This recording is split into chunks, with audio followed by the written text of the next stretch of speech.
આજે આ વીર માંધાતા અને વેલનાથ બાપાના વંશજો જયારે ભેગા થયા હોય ત્યારે હું માનું કે થાકવાનું તો હોય જ નહીં.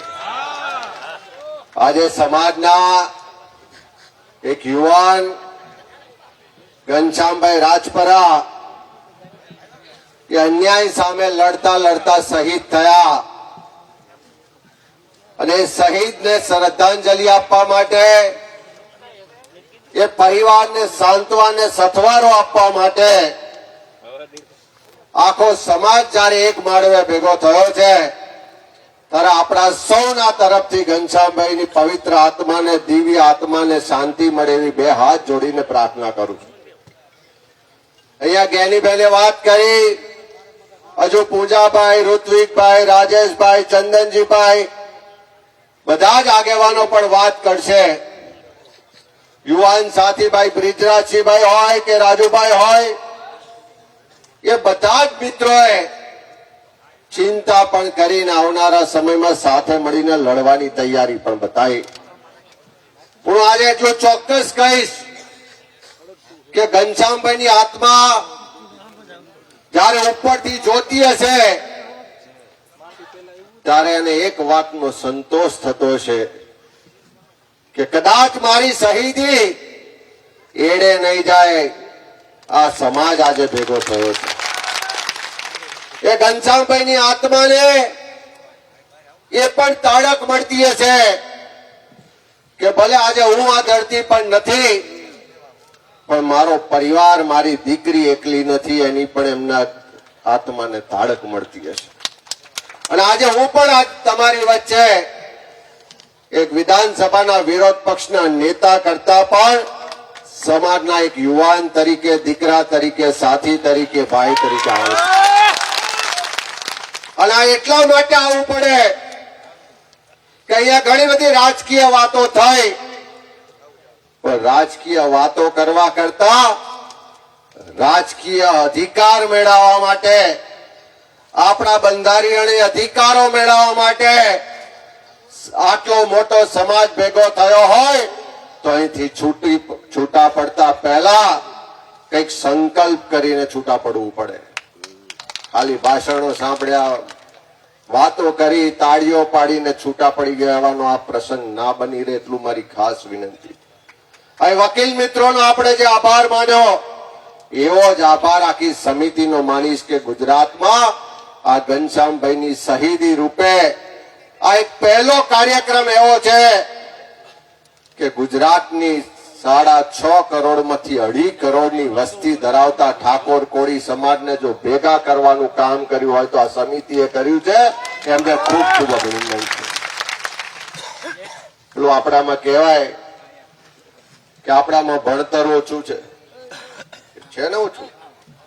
આપણામાં મોટા મોટા કોઈ ફેક્ટરીઓ કે ધંધા નથી, આપણી પાસે મોટી મોટી શૈક્ષણિક સંસ્થાઓ નથી, આપણી પાસે મોટા મોટા પેલા ધર્મના આશ્રમો કે એની ધર્મની સંસ્થાઓ નથી, આપણી પાસે નોકરીઓ, ધંધા, વેપાર ઓછા છે, જમીનો ઓછી છે, મિલકત ઓછી છે, પણ આપણી પાસે સૌથી મોટી તાકાત એક છે. કઈ તાકાત છે? દેશના બંધારણે બાબા સાહેબ આંબેડકરે જે આપણને તાકાત આપી એ મતની તાકાત આપી છે કે આપણી પાસે ભલે પૈસા નથી, મિલકતો નથી, મોટી સંસ્થાઓ નથી, મોટા ધર્મસ્થાનો નથી, પણ આપણી વસ્તી વધારે છે, સૌથી મોટી તાકાત છે. અને આ બંધારણે દેશના વડાપ્રધાનના મતની કિંમત પણ એક આપી છે. અને આપણે વિછિયાનો, જસદણનો કોઈ સામાન્ય ગરીબ ખેતમજૂર હોય એના મતની કિંમત પણ એક છે. જો આપણે આપણી કિંમત સમજીએ તો અહીં જેમ કીધું એમ સરકારો બનાવી પણ શકીએ અને ભલભલી સરકારોને ઘર ભેગી કરવાની તાકાત પણ આપણામાં છે કે નહીં તાકાત? પહેલા એવું હતું કે અહીંયા ભવ્ય ઇતિહાસની વાત કરી, માધવસિંહ સાહેબની વાત કરી, મને જ્ઞાનીબેનની વાત પરથી યાદ આવ્યું કે જયારે ગુજરાતમાં માધવસિંહ સોલંકી સાહેબે આપણા બક્ષીબંધ સમાજ માટે 27% અનામતની વાત લાયા રાજકોટના વિછિયા ખાતે મહાસંમેલન પૂરી ત્યારે સમાજમાં એટલી જાગૃતિ નથી. જેના માટે અનામત લાયા હતા એ પૈકીના જ કેટલાય લોકો રસ્તા પર ઉતરીને રસ્તા રોકતા હતા, બસો સળગાવતા હતા, ઝાડ કાપતા હતા, વિરોધ કરતા હતા, આંદોલન કરતા હતા. 1 2 3 અને એના કારણે જયારે પરિસ્થિતિનું નિર્માણ થયું કે કાં તો ખુરશી રાખો કાં તો અનામત છોડો, એમણે એમ કીધું ખુરશી જવી હોય તો જાય પણ અનામત નહીં જાય. અને એના કારણે આજે આપણા દીકરા દીકરીઓને ભણવામાં, નોકરીઓમાં 27% અનામત મળે છે. હમણાં થોડા જ વખત પહેલાની 2022ની જ વાત કરું, જે પંચાયતોમાં તાલુકા પંચાયત, જિલ્લા પંચાયત, નગરપાલિકા, ગ્રામ પંચાયત બધી જગ્યાએ 10% અનામત હતી બક્ષીબંધની. આ સરકારે કાઢી નાખી. એના માટે ઝવેરી કમિશન બનાવ્યું, એના માટે લડ્યા, પણ સરકાર કોઈનું સાંભળતી નથી. પણ એકવાર બક્ષીબંધ સમાજે નક્કી કરીને ગાંધીનગરમાં સ્વાભિમાન સંમેલન બોલાયો, પોતાની એકતાના તાકાતના દર્શન કરાયા. એક જ અઠવાડિયામાં સમિતિ બની અને 10% કરવા વાળી સરકારે 27% અનામત આપવી પડી. આ એકતાની સંગઠનની તાકાત છે. આપણો ઇતિહાસ રહ્યો છે, આપણે આપવારા રહ્યા છે. ઇતિહાસમાં આપણો હાથ આમ રહ્યો છે, પણ છેલ્લા 3 દાયકામાં આપણો હાથ આમ થઈ ગયો છે. જે સમાજ ખુમારી સાથે ભલે પૈસા ઓછા હોય, મિલકત ઓછી હોય, જાગીર ઓછી હોય, પણ આપવા માટે સક્ષમ હતો, આ 3 દાયકામાં એ સમાજને ભીખ માંગતો જો કોઈ કર્યો હોય તો આ સરકારોએ કર્યો છે. આપણી સરકાર હોય, જ્ઞાનીબેન પેલા હર્ષ સંઘવીને યાદ કરતા હતા, પણ કાલ ઉઠીને જ્ઞાનીબેન હોમ મિનિસ્ટર હોય તો આવું માગવું પડે ખરું? કેસ થયા છે એ કેસો પાછા આપણો મુખ્યમંત્રી ત્યાં ગાંધીનગરમાં બેઠો હોય ખેંચવામાં આવતા હોય તો આપણે માગવું પડે ખરું? માગણી કરી છે કે તેમના પણ માગવું એટલા માટે પડે છે કે પારકી માના ત્યાં બેઠા છે, આપણું સાંભળવા વાળા બેઠા નથી. અને એટલા જ માટે મારી વિનંતી છે કે આજે ઘનશ્યામભાઈને શ્રદ્ધાંજલિ તો આપીએ, એ પરિવારને તન મન ધનથી જ્યારે પણ જરૂર પડે આપણે મારા સહિત આખો સમાજ બેઠો છે, ચિંતા ના કરતા, એ સથવારો પણ આપીએ. પણ સાથે સાથે અહીંથી સંકલ્પ લઈને જવું છે સમાજને થતો અન્યાય છે તે અટકાવી શકાય. કે ઘનશ્યામભાઈની શહીદી એડે ના જાય, પોલીસની સાથે એના ગુનેગારોને સજા થાય, એ માંગણી લઈને પોલીસ સ્ટેશન જનારા સમાજના જે યુવાનો પર ખોટા કેસ કરવામાં આવ્યા, એ કેસો પાછા ખેંચાવા જોઈએ, એવી આજે આપણે અહીંયા બધા ભેગા થઈને માંગણી કરીએ છીએ. બધા હાથ ઊંચો કરીને માંગણીને સમર્થન આપો. અને એકલા વિછિયાના કેસના જે લોકો છે એને કેસ પાછળ નથી ખેંચવાના. હમણાં થોડા દિવસ પહેલા તમે ટીવીમાં, પેપરમાં જોયું કે પાટીદાર સમાજના રાષ્ટ્રદ્રોહના બીજા બધા 98% કેસ પાછા ખેંચે, એવું જોયું હતું કે નહીં? અહીં વસ્તીની વાત કરતા હતા કે આપણે તો એસસી, એસટી, ઓબીસી માઇનોરિટી 82% છીએ. આપણે કોઈનો વિરોધ નથી, એમની પર પણ ખોટા કેસ કર્યા હોય, પાછા ખેંચ્યા, સારી વાત છે. પણ આ સરકાર કોના મતથી બની છે? 18% મતથી બની છે. બહુમતી મત મળે ત્યારે સરકાર બને. આપણા વાળાએ આપી આવ્યા છે ને. તો જેના મતથી સરકાર બની છે એવા ગુજરાતના ઓબીસી સમાજના વિછિયામાં હોય કે આખા ગુજરાતમાં હોય, દલિત સમાજમાં એ ઉનાનો કેસ હોય કે પાટણનો કેસ હોય, એ આદિવાસી સમાજમાં રિવરલિંક પ્રોજેક્ટના આંદોલનનો કેસ હોય કે કોઈ પણ કેસ હોય, ગુજરાતના એસસી, એસટી, ઓબીસી સમાજના જે પણ લોકો પર એ આંદોલનો માટે, વિરોધ માટે, સરકાર સામે લડવા માટે કેસ થયા હોય, એવા તમામ કેસ પાછા ખેંચવા જોઈએ, એવી આજની સભા માંગણી કરે છે. જે સમર્થનમાં હોય હાથ ઊંચા કરે. આપણા સમાજનું ઘરેણું આપણા સંત ઋષિ ભારતી બાપુ આયા છે, એમનું પણ સ્વાગત કરીએ છીએ. બધાને વિનંતી કે આપણે સૌ તાળીઓથી એમનું સ્વાગત કરીએ.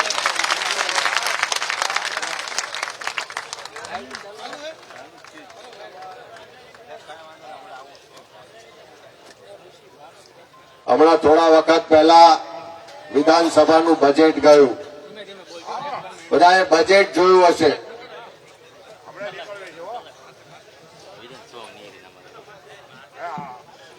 અહીંયા આગળ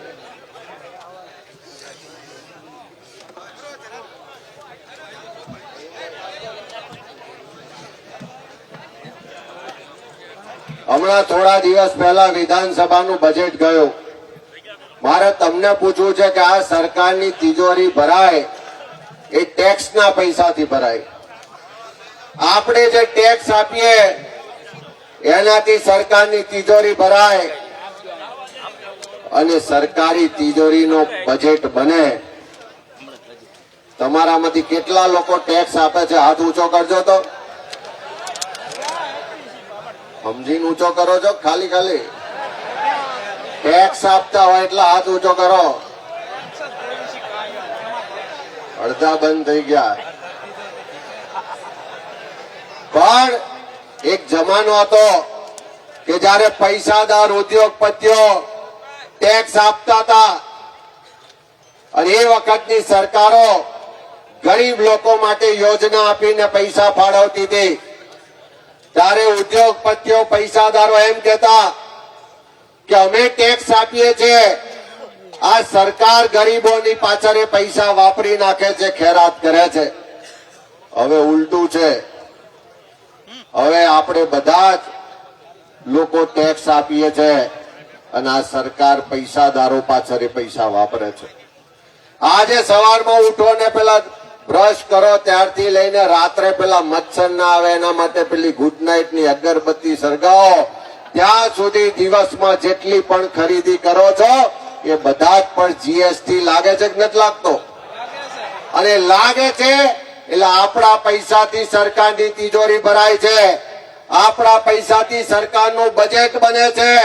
છેલ્લા 20 વર્ષથી વિધાનસભામાં હું હોય, જ્ઞાનીબેન હોય, પૂજાભાઈ હોય, ઋત્વિકભાઈ હોય, રાજેશભાઈ હોય, ભરતજી હોય કે ચંદનજી હોય, અમે બધા જ લડીએ છીએ કે જેની જેટલી વસ્તી છે એ મુજબ એને બજેટ મળવું જોઈએ. મારી આ મંચ પરથી ચેલેન્જ છે કે ગુજરાતમાં 52% વસ્તી બક્ષીપંચ સમાજની છે. છેલ્લા 30 વર્ષથી આ સરકાર છે. એક પણ વર્ષ એવું બતાવે કે જેમાં બક્ષીપંચ માટેને અલગ મિનિસ્ટર છે, વિભાગ છે, એને 52% બજેટ તો નથી આપ્યું પણ 1% બજેટ પણ આ 30 વર્ષમાં ફાળવવામાં આવતું નથી. હમણાં જ બજેટની ચર્ચામાં ભાગ લેતા મેં બધાએ આંકડા સાથે કીધું કે ગુજરાતમાં 2.5 કરોડની વસ્તી ધરાવતો આ ઠાકોર કોળી સમાજ છે.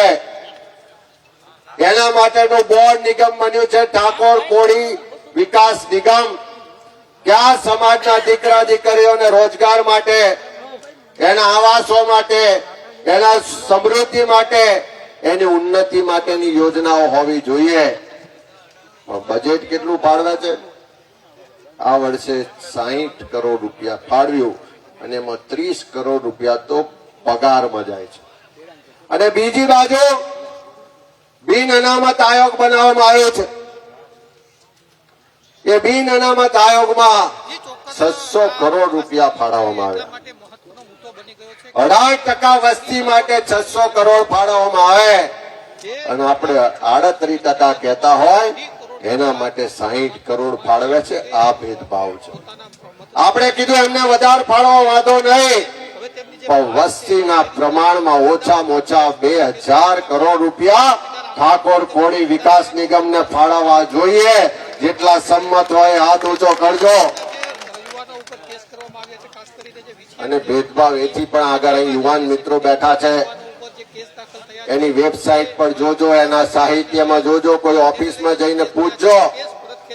ઠાકોર કોળી વિકાસ નિગમમાં યોજના છે કે તમારે સાધન સહાય યોજના મર્યાદા કેટલી?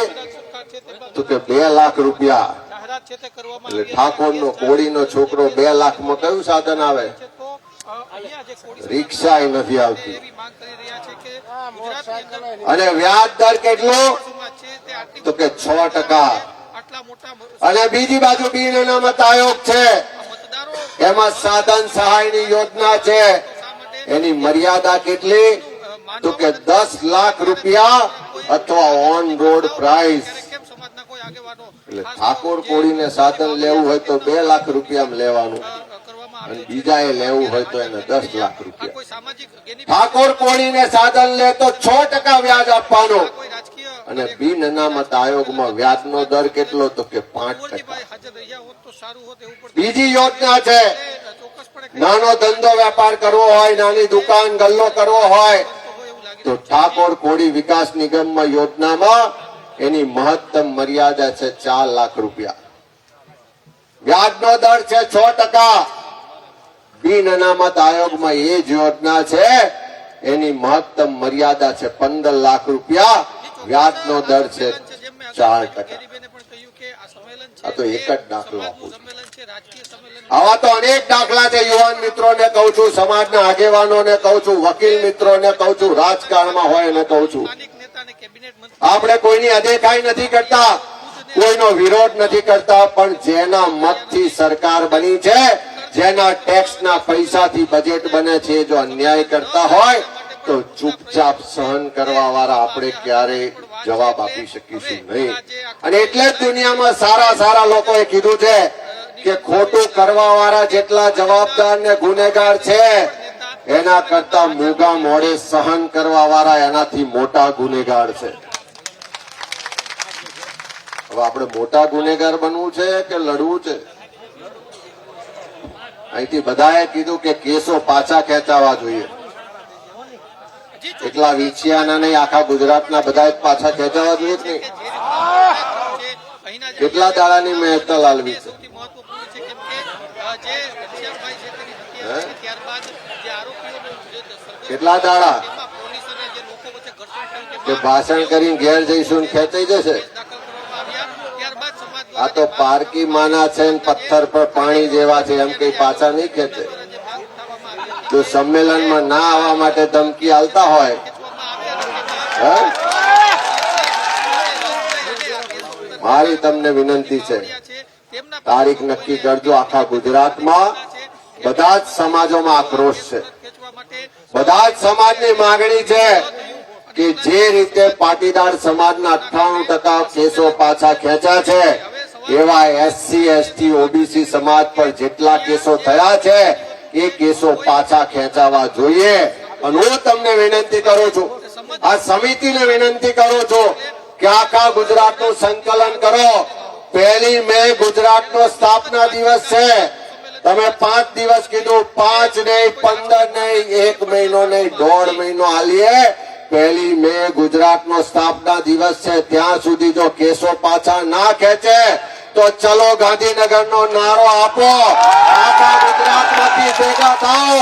બધા જ લોકો જો ગાંધીનગર કૂચ કરીશું તો ખુરશીના પાયા હચમચી જશે અને કેસો પાછા ખેંચવાનો કાગળ સરકાર સામેથી લઈને હાલવા આવશે. એના માટે તાકાત બતાવવી પડશે.